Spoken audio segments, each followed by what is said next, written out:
Hey there, it's Patrick Allman from JustAskPatrick.com. Today's video is more of a question for the community, and I'm going to pose the same question to you that's been posed to me recently.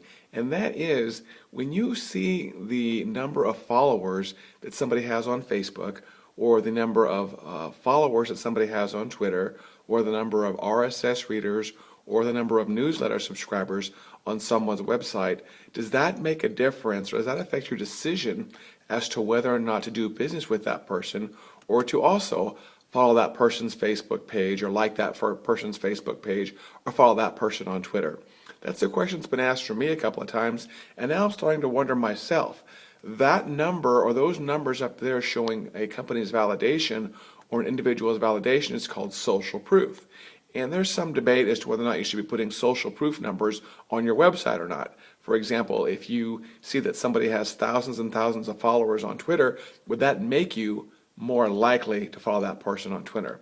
I've been wondering myself, first of all, how that applies in the real world. And I think when you go to McDonald's and you go to the Arches and you see billions and billions served, I don't recall any other restaurant I see that on, but I'm just kind of curious, does that make you more likely to eat at McDonald's?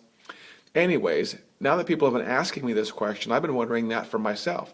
My email list has a decent following, as does my Facebook page and my Twitter account. So what I may start doing is on my two websites, allaboutfocus.com and justaskpatrick.com, starting to share some of the numbers at the top in the banner and see if that decreases my bounce rate, which is the number of people that just come in one time and leave, and increases the number of followers or Facebook fans or email subscribers. So check out the two websites, allaboutfocus.com and justaskpatrick.com, and let me know when you see those numbers on there.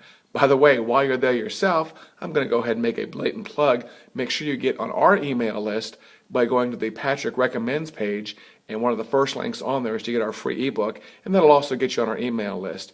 You can also find links around there to our Twitter account, which is just my name, at Patrick Allman on Twitter, or our Facebook fan page, which is facebook.com/focus consulting. Thanks for your time. This has been Patrick Allman from justaskpatrick.com. We'll see you during our next video, and make sure you subscribe to this cool YouTube channel. We'll see you soon.